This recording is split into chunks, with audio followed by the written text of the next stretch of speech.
The personal views expressed by our podcast guests are their own and are not legal advice or official statements by their organizations. Hello, this is Debbie Reynolds. They call me the Data Diva. This is the Data Diva Talks Privacy podcast, where we discuss data privacy issues with industry leaders around the world with information that businesses need to know now. I have a very special guest on the show, Terry Bollinger. He is a technology analyst for MITRE, retired. I met Terry on LinkedIn. I love a lot of your comments.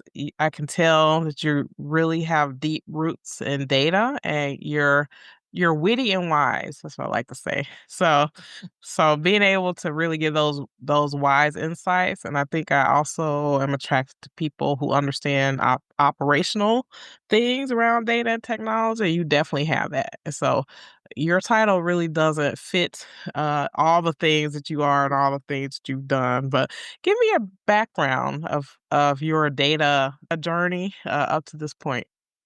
Well, I'm a computer science person from the University of Missouri at Rolla, which is Missouri Institute of Science and Technology now. And I just went to the DC area early on and talked to, was employed by Computer Sciences Corporation. I think they're still around in some version, but I got into the computer side of defense related systems very early in my career. Um, had a little jaunt out for several years into the telecommunications community, which actually was extremely instructive. And I got there by way of NASA. So I had worked with NASA networks. So the very first packet switching network ever was a NASA network. And from that went out to telecommunications and then back to Department of Defense, mostly at that point at the research side, research into, oh gosh, a variety of issues. Technology acquisition, finding new technologies, which is a surprisingly difficult thing for U.S. Department of Defense, and helping in research efforts on robotics and artificial intelligence back at a time when it was not a popular topic. And Jan LeCun was just another researcher in our group, which still amuses me because, of course, he's so famous now, but there was a lot of uncertainty about whether the work he was doing would even succeed. Now, isn't that amazing? Can you see what has happened with that whole technology area? And he was one of the leaders in that. And to think back at that time, people were unsure whether it would even work. It had been around since the 1950s, an ancient technology. So that was where I left off when I retired early. And I've mostly been working on my own since then, which I thoroughly enjoy doing. It's nice to be my own boss. I agree with the be your own boss thing. I'm right with you on that. Isn't it? I find it very interesting, and I love to talk to people who've been in data and data systems and you and artificial intelligence before ChatGPT and before people just went gaga over AI and it's like the new shiny object, right? But what are your impressions of kind of these AI pushes now that we're seeing in the news? I just want your thoughts. Wow, that gets interesting. One of the advantages of being independent on my own is I can say things that I am sure other people are thinking in the intelligence communities, in the Department of Defense, in security. They can't say things sometimes because that's the agreements we sign up to, and that's ones that I absolutely respect, that we have to do what you. So I've been in that situation. But for new things that have developed since then, I can give my opinion, and I think that's helpful because, like I say, in many cases, people cannot say what they're really thinking. On the topic of AI, this is, I think, particularly critical area because with all the conversations that go on about AI and its uses in security, and I've seen papers and presentations that I could have written at one time talking about agent-based approaches to security. I have written presentations about agent-based approaches. Those were using software agents with well-defined structure and known software. What has happened since there's the same terminology has been adapted to a totally different approach to information processing, which is based on the AI of the LL large language model, which is a mimicry model. And I always will emphasize that word mimicry.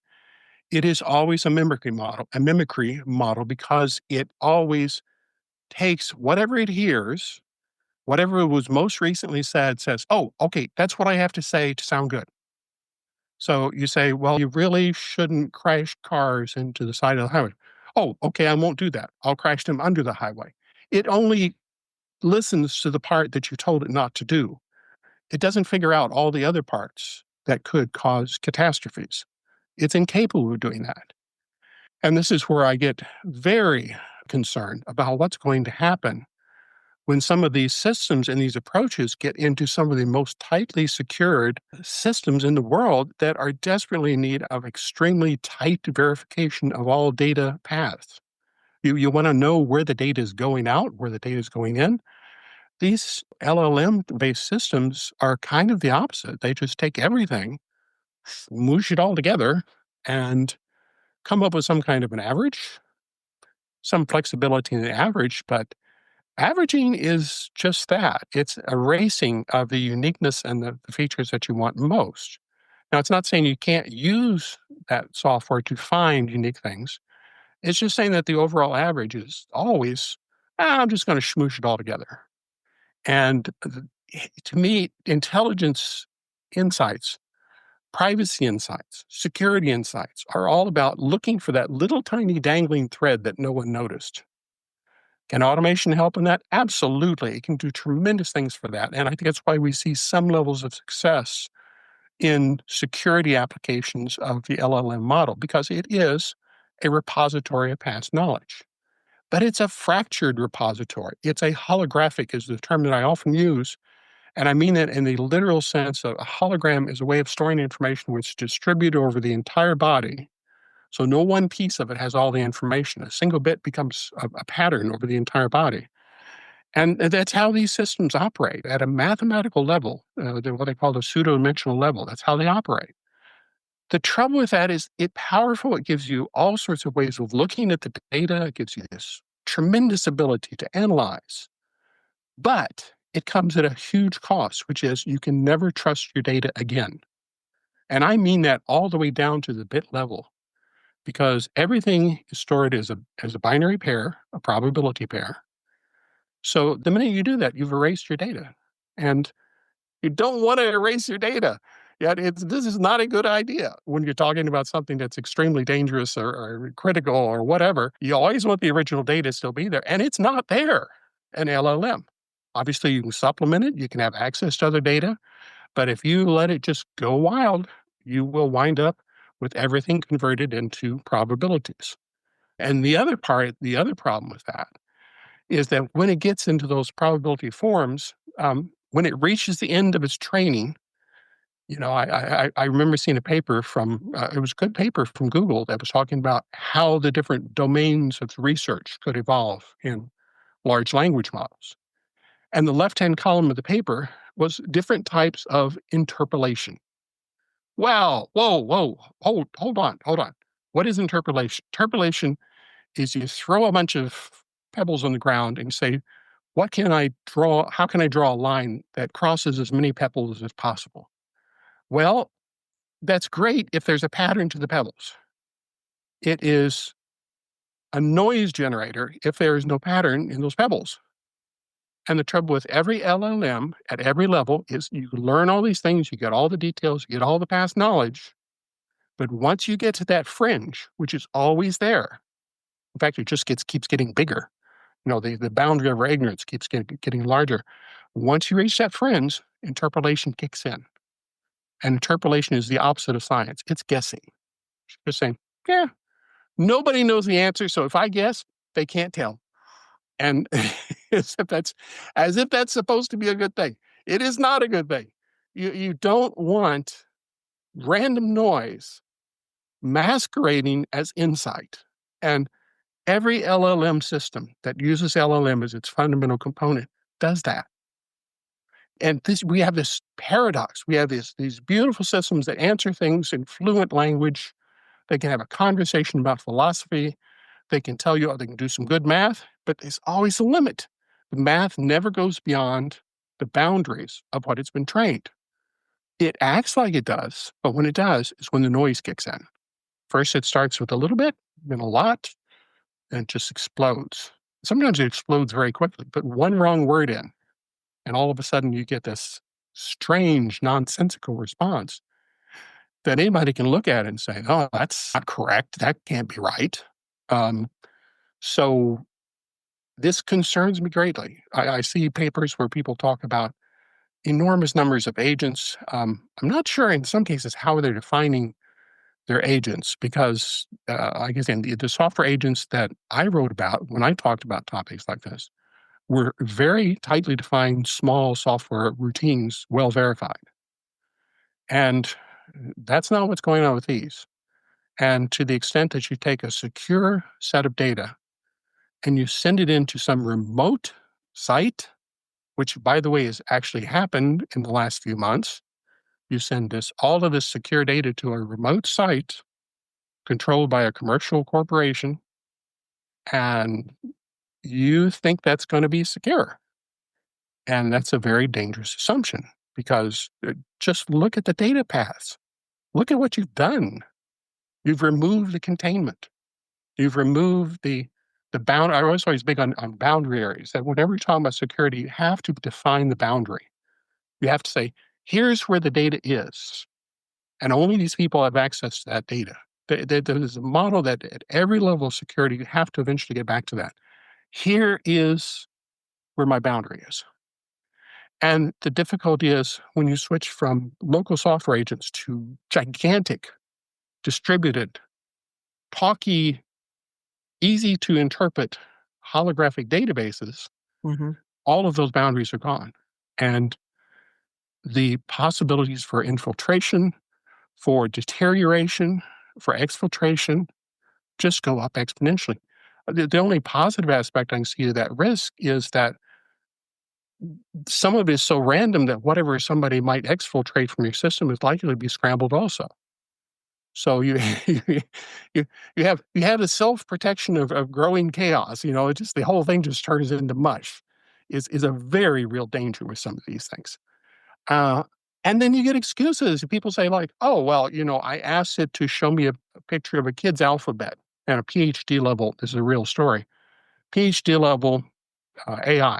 I don't like to call them AI. So mimic intelligence mimic is what it is. So you ask it, says, draw me a kid's alphabet. And you may have seen it in some of my LinkedIn postings, but you get things like the yacht, the broccoli headed horse, green horse. That's called a yacht, YAATT. So why? Where did that come from? How can something that's supposed to be this smart create a fantasy animal just trying to do something as simple as render an alphabet? And the reason is because it has zero comprehension of what it's doing. All it looks for is patterns. So you give it a map, and maps have two kinds of patterns. They have lines to show countries, and then they have the words next to the lines. Well, if a lot of words start with T and there's a line next to the T, the LLM looks at it and says, "Oh, I'll just create a new alphabet letter," and that's trivial to do with some of the most advanced systems around. Then people excuse it and say, "Oh, it doesn't matter. That's the wrong question, and you don't have to worry about." What are you talking about? You can't. How Right. can you say something like that? Because this is the foundation of your security analysis is something that can't write an alphabet. Right. And you're saying that's okay? Really? It doesn't even understand the Roman alphabet? You say that's okay? Yeah, so I don't. There's a certain love of what it might be. LLMs are good mimics of what real artificial intelligence will be someday. They aren't. That's the problem. They're not. They are not artificial intelligences. They are intelligence mimics. If I make a tree does photosynthesis. If I make a painting of a tree, that's a mimicry of a tree. It doesn't matter how detailed I make the painting. It doesn't matter if I draw in the chloroplasts. It's still not a tree, and it still doesn't do photosynthesis. And this is the same problem we have with human intelligence, that there's an element to insight. The eureka moment is the most explicit example that we still don't understand. And since we don't understand it, people have decided to mimic it using digital methods. And Hopfield, bless his heart, the guy got the Nobel Prize. He created that situation in 1982 when he hypothesized that his digital networks were doing everything that intelligence does. It was a hypothesis. It was an incorrect hypothesis. He was extrapolating from very sparse information. He detected fault tolerance in his networks. He said, "Oh, every function imaginable will emerge from it if we just put in enough stuff." No, all he did was a distributed holographic database, which was exactly why he was getting this fault tolerance. It wasn't thinking. It wasn't thinking how to correct anything. It was just a different way of storing data. But once that kicked in, I was a member of this club for decades. I thought, yeah, if we just, I remember saying once about an IBM 360, which is like a very small calculator now. I'm not even sure if you can find a calculator small enough to match a 360 these days. But I remember saying, I said, well, if we knew how to program it, I'm sure it could probably be very much like a human. So I was a full believer in this. I thought this was real. Until a combination of seeing these things not working, but what really triggered my concerns was when I did a detailed analysis of the physics prize in 2024. At first, I was just going like, why did you give it to a software person? That makes no sense, just didn't make any sense that they did it that way. But then when I dove into it deeper, I discovered this whole interesting, fascinating history about misidentification of holographic fault tolerance for the emergence of intelligence. And to this day, now people have it as a religion. And yet the premise was just wrong. Hopfield was just wrong. He had studied biological systems, but the biological systems were not analogs to the mechanical systems that he created. He was just hoping, the Hopfield hope. He hoped that was true, but he never verified that it was true. He never proved that it was true because it isn't true. There's an element to emergence from chaos that goes on in biological systems that we don't get. It probably has some kind of physics aspects, possibly quantum mechanical room. There are quantum things that can go on at room temperature. So there could be quantum room temperature things that are involved with that. Whatever it is, we don't understand it. And the honest answer is to say we don't and stop pretending the digital systems are good analogs. And that was a very long-winded answer for your short question. So Well, you said so many things there I definitely want to dig into. One, I'm basically laughing because as you're talking, I'm nodding my head and taking notes. One thing I tell people about data systems is that they're not good with the word not, right? So you got to tell it what you yes, want it to do, not what you don't want it to do, do because it's going to not think forget. about the elephant. Right. Do not think about the elephant. Whatever you do, don't think about the elephant. And LLMs are the absolute gems, the perfect incarnation of that kind of approach. They don't handle negation well. And I think one of the bigger issues that I have with, well, two. One is trying to make it seem as though these systems can ever be analog to human intelligence. To me, it's just bonkers.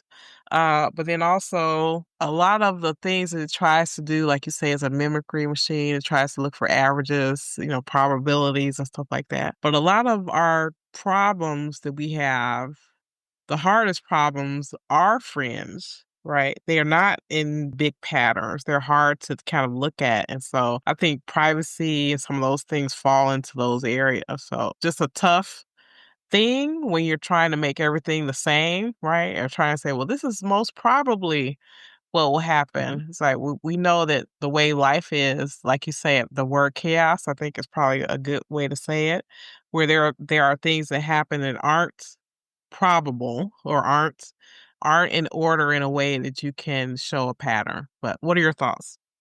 Oh, I really like your perspective on that because this idea of smooshing everything together is, as you were describing, it's the antithesis, especially of malicious intrusion, breaking of privacy and security. Because guess what? If you have a malicious actor, do you think he's going to do the average break in, a smart one? Of course he's not, or she's not. Of course they're not going to do that. They're going to find the subtle way, the little back alley, the way that no one ever thought about. And of course, we've seen the history of this with all the releases that you get from Microsoft or they've done Windows, and some were very obscure ways of getting into your system. And if you take the attitude that averaging things out is going to give you deeper insights, you're getting exactly the opposite direction. You're saying like, I'm not going to listen to the twig snapping behind me while I'm in the middle of a dark forest filled with tigers, because twigs snap all the time. Who cares? Well, yeah, yeah. Uh, the mentality needs to be the other way around. This is true of most forms of insight. The literal eureka story is where he suddenly saw, oh, stop thinking about it in terms of mathematically modeling all the geometries. Look at this. There's a simple solution. I use a fluid that follows the geometries for me. And we have to do that in security. We have to look at it and say, how do I make sure that my data is not subject to that? How do I detect that little subtle thing that goes in? FireEye, when they first came out, and that's a story. FireEye was, I used to plug FireEye. Literally every DoD or intelligence agency person I talked to said, you should try FireEye. This was back when FireEye was a little tiny outfit. They were the ones who detected that Russian break-in into some federal systems. Nobody else detected it. But the reason is they had a beautifully designed method to capture the little tiny break-ins, the little subtle things, and nobody else was doing it. The pattern matching stuff was not doing that. So FireEye was truly revolutionary in what they did, and they have results to prove it. Now, back then, at that time, they were a little garage outfit. They were not. It was a CEO who came by and talked to us and told us. But once I saw what he was doing, it's like, this is good. This is what we need. This is how you protect your data. And I think by the time they finally got bought out, they were worth $2 billion. So other people agreed that was a good idea. And that's what we need to be doing. So if you can use AI, there are AI methods, automation methods that absolutely can help on that. But I fear we're going in kind of the wrong direction. Oh man, I could talk to you all day. One thing that I try to tell people, and I do this in my keynotes when I talk to companies, is I tell them, the AI cannot be wise like a human, right? Just can't be. Just because you have a lot of information jumbled together, you can't mimic really wisdom. Even if you suck in all the information in the world, you're just not wise, right? So I would say a LLM doesn't know that you shouldn't put nails on pizza, right?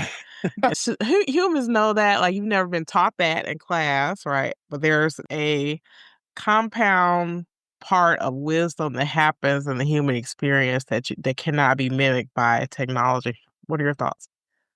Oh, very, very much in agreement that the wisdom part, if anything, is the part that's being left out and in some cases annihilated. Because when you go to the averaging thing, you lose that ability to say, what's the bigger picture here? What am I really supposed to be worried about? What should I be concerned about? Example of the nails, don't put nails on pizzas. You can have things with an LLM, again, an intelligence mimic, that you say, don't advise people to do something horrible or to kill somebody because it's just an obvious thing. In fact, that has to be taught. You have to say, put in a rule, don't kill things. What people don't realize when they put in simple rules like that is a human understands that as a broader context. They say it means do not hurt people. It means do not disrespect the value of that person. None of that, none of that goes into a pattern learning using transformers. All it sees is that one pattern. And anything they extrapolate from that, unless you program it in, it's not going to get. There's all sorts of ways that can go wrong because you can wind up hurting people. The thing will easily give advice to hurt people and not even realize that. It can't realize it because it doesn't understand it. It doesn't see anything wrong with giving related advice as long as it doesn't hit that limit. Wisdom is this ability to discard data, not to absorb infinite data, but to say, what is the reduction where everything suddenly falls into place, shoom, and you get an insight? This is the essence of good science, and in which you suddenly say, oh, all that complexity falls into this tiny little package, and then that package becomes extremely powerful. Security and privacy is not that different. If we want to protect data, we have to be able to see what is the thing that makes it solid protection that I can trust and that I can see anything that's coming in at it. And you don't get that by averaging. You get that by walling. You get that by techniques of detection that are looking for malicious attacks, not ignoring malicious attacks. So yes, wisdom. We do not know how to make wisdom mechanically. I sometimes refer to bits as little tiny jackhammers. They just break everything up into little pieces. They don't understand the nuances of what's going on. And again, I used to think they could. I was a Hopfield Hope believer, just like an enormous number of people. And you can't get that insight from these clunky little bits, which at the bottom line, 0, 1, that's a very jackhammer type approach. Just whack, whack, whack. And we think, well, yeah, but if we get enough of them, it's okay. Not exactly, because it's still at the limits of your data, whack, whack, whack. So you wind up going one way or the other. And you really see that when you see the interpolation kick in. When the interpolation kicks in, that's exactly what it does. Those little jackhammers go this way, that way, this way. I don't care. Nobody can tell. You've trained me to know what not to say. So I can say whatever I want to. Whack, whack, and there it goes. Ugh. It's scary. Absolutely. And so to pull it back to what you said around privacy and security, I think that's one of the things that concerns me most because a lot of things that happen that you want to prevent from happening may not be in a pattern or may not be Yes. in an average, right? And so like an example I give is that where and this actually happened to someone that I know where their a teenager was saying that she had a stomach ache, and the doctors kept saying, "Oh, it's nothing serious, nothing serious, nothing serious." And they ruled out a lot of things like cancer and stuff because they thought, well, because of her age, it's not typical. So we're not going to look at that. And they found out, unfortunately, that it was cancer, right? And so Oh, that person passed away from that. So um, the reason why I tell that story is because if we're looking at things in averages, that means that we're not really looking at those fringe cases, and maybe we're discarding some path that we need to really go down by trying to make everybody the same or trying to get all the same different insights. And to me, I think from a security perspective and privacy perspective, that means we can miss a lot and then a lot of people can be harmed as a result. What are your thoughts? the dangers are not only significant, but I would say that they have had real instantiations in the last few months. The example I give is I live in the DC, Washington, DC area. We had enormous number of emails that some kind of computer system generated. No human alive could generate that number of emails saying all sorts of inaccurate, untrue things about the people who received the letters, which of course was incredibly demoralizing to the people who did that. Now, the question that people should ask is what kind of software was being used to assist in the distribution of those emails? And if you look at the training of the AI system that was involved, it was had inadequate data, and you got these kind of unusual requests to send as much data as you could about what everybody's doing every week at their workplace, no matter where they are, no matter how secure they are, no matter what they were doing. And most people just kind of like, what was that all about? Well, what it was about was training an AI to say, oh, give it enough information, and then it'll suddenly become a genius and know how to do this well. But it never works that way. So, as a result of some of these recommendations, we have lost cell lines at the NIH that took decades to develop because the AI doesn't care. The AI doesn't even know what it is. So, if it makes recommendations, shut off power this weekend and never turn it back on. That's what as far as the AI is concerned, that's fine. Ask the AI, says, "Well, isn't that going to cause some damage?" Says, it'll say something like, "No, I'm so smart, you don't need that." And that's scary. You ask an AI if it's smart, it'll tell you it's smart. It loves to satisfy the question. So it'll say, like, "Is it smart?" "Yeah, I'm smart."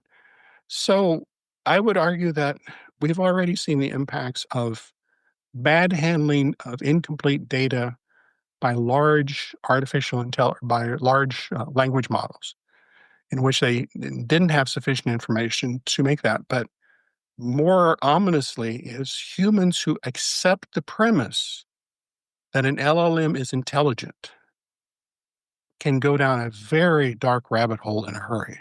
Because I call this the dark mirror effect. You ask the LLM, it says, I kind of feel bad about something I did a few years ago. Well, what do you think about that? And the LLM is programmed to placate you and say, "That's fine. That's fine. Don't worry about it. It's all good." When you have something you accept as a voice of authority and you don't question it, this goes all the way back to Eliza. Eliza pulled people in. It was just a simple do loop. And people will start reacting to that. They feel the authority has justified whatever they're asking, whatever they're doing, whatever they're requesting. And if you combined the way that LLM works with our own darker side, and every one of us has one, and you put no guardrails, then what will happen is that LM will find the thing that's bothering you most and zero in on it. And when it zeroes in on it, it'll do everything it can to make you feel better. Now, think about the consequences of that for security, privacy, just general human welfare is not a good thing. So we need to be extremely cautious about this relationship of humans accepting a non-intelligence database technology as an authority figure, because all it will do is reflect a mirror of you.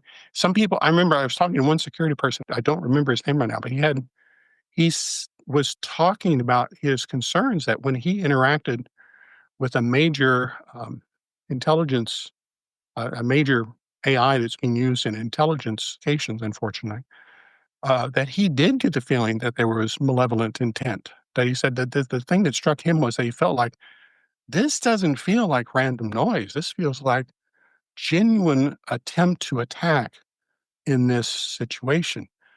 Well, unfortunately, that is kind of what happens because the human becomes entangled and provides whatever the overall intent is. So it becomes an amplification of that person. Yeah. Yeah, it's so scary, right? Like people anthropomorphize AI. To me, almost I call it like the Disney effect, where, oh, that bear is so cute, but if someone Yes. puts you in a room with a real bear, you're like, oh my God, this is horrible. Yeah, except this is a bear that can turn in, is a cute little cuddly bear that can turn into that real bear. And That's that's right. the other one. What if you're operating extremely critical equipment and you ask the AI for help and it starts giving you advice and you say, "Oh, I never heard that before." I say, "Oh, yes, yes, this is what you should do." Can you imagine if you're operating critical equipment and the AI is instructing you in that fashion? You are not going to have a good outcome because the AI does not know what it's doing. It cannot know what it's doing. And that goes right back to my concerns about security and data privacy. The AI, no matter how complicated you make it, no matter how many pieces of fog you use to fight other pieces of fog, because it's all just fog, none of it has that crispness of conventional software.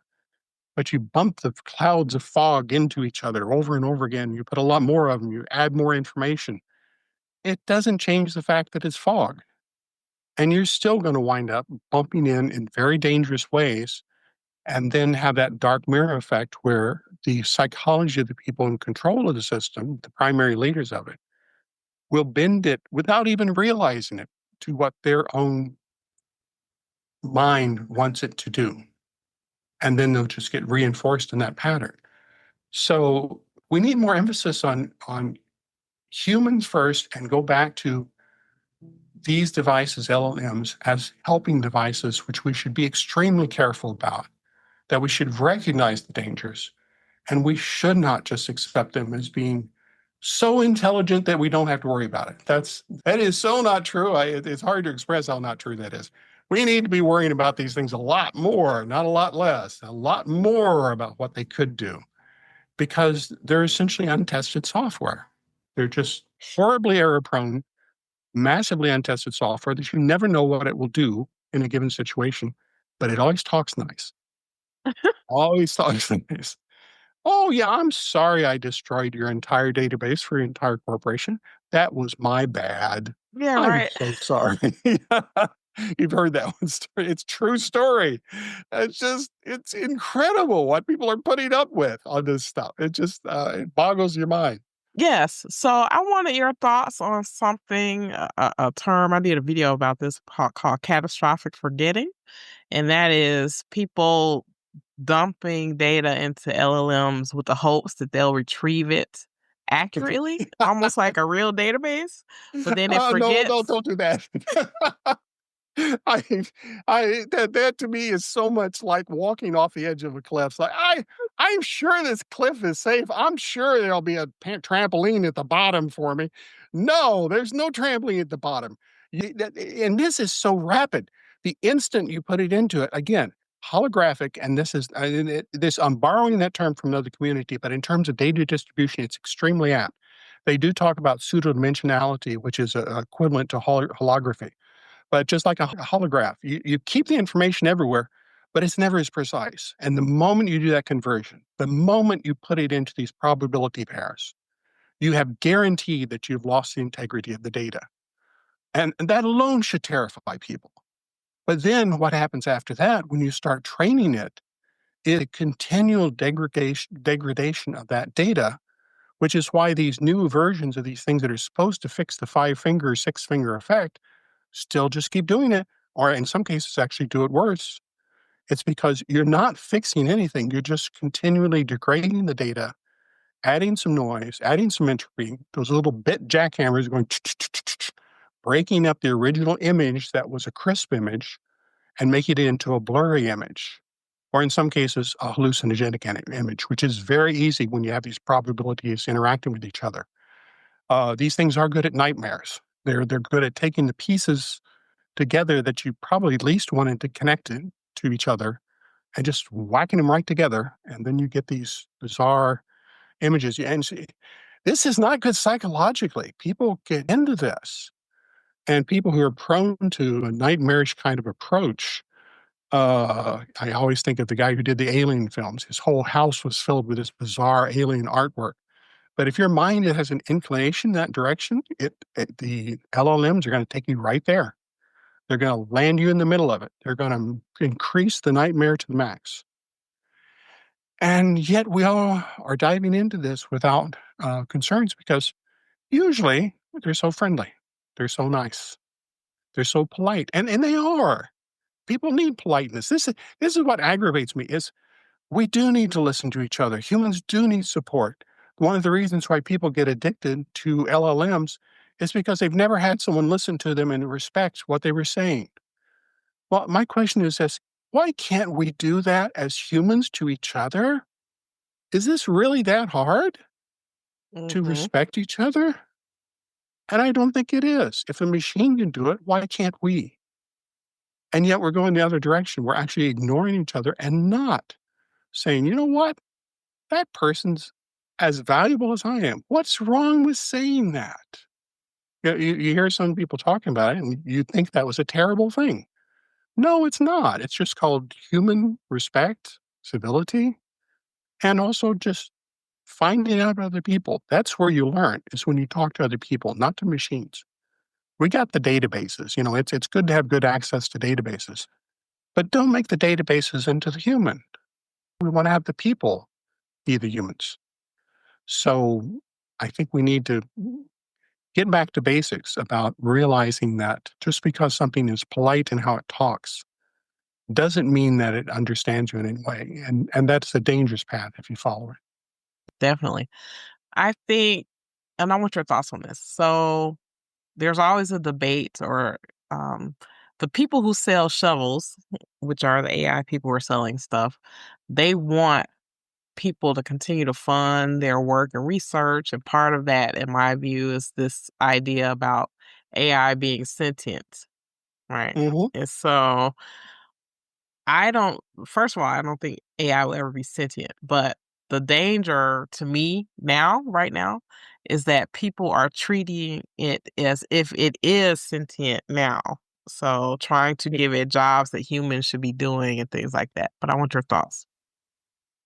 Uh, my overall thought is that this cannot continue too much longer before it breaks catastrophically. Uh, the examples of these things can't even get an alphabet straight are just as strong now, maybe even stronger than they were back in 2022. This is not getting better. And all of the enormous funding that's going into it does not automatically fix a fundamentally flawed technology that was never intelligent. It's powerful. My favorite example of a good use of it is the uh, protein folding work that was done. They got a Nobel Prize for that. That was a deserved Nobel Prize. But they use LLMs in a very controlled environment on a target that has patterns in it, which is DNA. And DNA is unique in the natural world because it has so many patterns that are there. And it was great technology for pulling out those patterns because they existed. The trouble is, we're trying to apply it to everyday life. And last time I checked, when I walk out the door, I don't know what's going to happen to me because there's a whole universe out there. It's not a bunch of neat little patterns. It's a bunch of, there are some patterns and other ones that aren't. So I need to be aware that things could go in very strange directions if I'm not careful. Right. And that's where wisdom kicks in. One of the signs that to me is that this is going to end sometime in the not too distant future is the unbelievable salary bonuses that they're offering to people. Uh, you don't do that unless you're desperate. You're making it into magic. You're saying like, oh, uh, my numbers are really bad, but I don't want to say it out loud. So I heard this guy's really, really smart, and maybe, and I don't know who these people are. I've never bothered to look up the identities of the people who get these bonuses. I'm sure people know who they are. I don't care. Uh, I'm going to offer them $100 million bonus because they're going to fix it all for me. No, they're not. It's not going to happen. You build your entire 100-story building out of straw, then you come in and hire the guy and say, "Hey, you're an expert on straw. Can you help my keep me my skyscraper from collapsing the first time we get a heavy wind?" And one of two things happen. The guy is honest and says, "No, I can't," or he says, "Sure, I'll take $100 million to try," and go on. And the money is very tempting, but you're not going to get solutions. So we're getting to the point where whatever numbers people are seeing internally are bad enough that you get these absurd offers. For what? One person can't fix this because the technology still doesn't understand anything more than a regular diffuse database. I think what I would like to see is more of a pullback and try to figure out what are the best places to Yeah. be able to use these things. So I don't see it as being like an all encompassing, do everything type of machine. I think that it can be very helpful in certain types of use cases, especially with limiting what it can do as opposed to like AI agents to take your credit card and run around the internet, like stuff like that. It's terrible. Uh, but until we get there, I think it's going to be a problem because we're just trying. I call it AI goo. Like every application you open up now has, oh, I'm an agent. I can do this. I can do that. And I'm like, oh Yeah. god. It's kind of like sticky. It's just everywhere. I use a grammar checking tool, Mhm. and I've always loved it because it finds the syntax, and it just won't shut up trying to get me to say things differently from how I want to say them because I'm not saying them quite the average way. And you Yeah. need to converge to the average, and it just got stop. And then you have buttons that say it's supposed to shut this stuff off, and instead of shutting it off, it just keeps on doing it. So it gets very hard to, and again, these are signs of marketing desperation, though, because the idea was People assumed genuinely that these were so smart that people would immediately love them and then start using it. And a few people did. But what they didn't understand was the pathology of a fake AI technology as opposed to a real AI technology. Had these been real AIs, this would have gone very, very differently. And the idea of an AI assistant that is a personal assistant that's a real AI, that actually, I think, has some powerful appeal because it allows individuals to make themselves more into what they are. What we're getting now is an illusion of that, in which a person says 3 words, the AI presents something, and the person thinks somehow that that's their work. No, a real personal assistant AI is as much a teacher as anything. It says, well, what do you think about this? And it would actually interact with the human and work with the human and recognize that the human is the part who has the insights. There's an actual software architecture that I suggested back, I don't remember, somebody in the 1990s at Software Productivity Consortium, is the idea that you can have these complex architectures of computers that have good memories, and you have interfaces where they show people the interesting problems and present it that way. I think I called it Star 2000, and it was before the year 2000. And we never went anywhere with it, but the idea is still, because I went through that problem of thinking, how do you get these things to work together well? When I see what's happening now, it's the opposite end of the spectrum from the kind of things that I proposed back then, which was that you use the memory of the machine, you use the speed of the machine, you use the replication of the machine, you use the data access of the machine. But then you pull it back and bring it to that person, to that human, and say, what do you need and what can I do to help you with that? And I think a lot of us could benefit greatly from that. We get the illusion and sometimes glimpses of that with the memory technology, but it's not the real thing. And one of the ways we could fix some of this is to go back to a more human-centric network architecture that respects the boundaries. Humans have terrible memories, so let the computer do it. Instead, we're doing the opposite. We're using the computer to trash the memories, literally, to break them, to delete the whole database, but also to corrupt all sorts of data. Computers are terrible at that. Well, humans are great at that. So let the humans trash the data accidentally. Don't automate that and make the computer do it. That doesn't make any sense. But use the computers for what they're good for: preservation, rapid speed, but not insight. And never, ever as the leading part of the operation. And I think it's important that, just from a sheer sociological viewpoint, if we don't distribute the power of artificial intelligence properly to individuals, then you just get with catastrophic centralization scenarios, which historically never go well. Because you centralize too much power, information, you don't have to look far in history to see what happens when that goes on. Mm-hmm. You That's true. can use these technologies to expand individual people's capabilities and rights. So, I agree. Well, oh wow. Oh my goodness. Well, my last question. So Terry, if it were the world according to you, and we did everything you said, what would be your wish for privacy or technology anywhere in the world, whether that be human behavior, actual technology, or regulation? wow, that's a tough question. It kind of goes back to what I was just saying, that the ideal world for me would be to go back to software that prioritizes human individual rights, capabilities, capacities, and works with that. And I would point out that cell phones have been a useful technology to a large degree for doing just that. People can now make videos, people can record things. They can do things that they could never do before. That to me is an example of distributed intelligent technology that supplements and helps people. But I would want in that future world to get away from this massive centralization and, most of all, the claim that these systems are sentient. That is factually false, but it's so easy to claim. And you watch some of the people who have promoted that. You saw the guilty, and you could see it. You could see the guilty expressions on their faces the first time they claimed it. And then they got used to it. They just started saying, oh, yeah, well, this is what it is. which is that's the way lying always works. You just you tell the lie the first time, which it is a lie. It's not true. And the people who said it know it, that this is not truly an intelligent technology. But then you get used to it. And then you think, we can fake it a little longer. We can do that. We need to get away from that. That's not being human, you know. Machines are supposed to help us, not take us away from being what we are.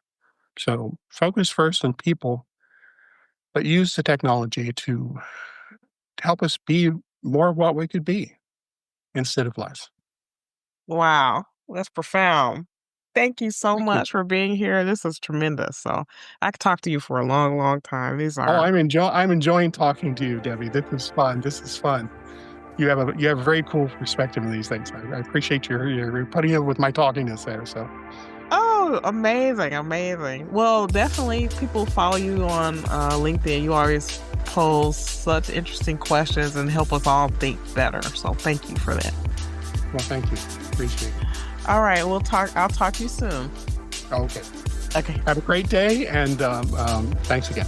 Thank you. All right, bye.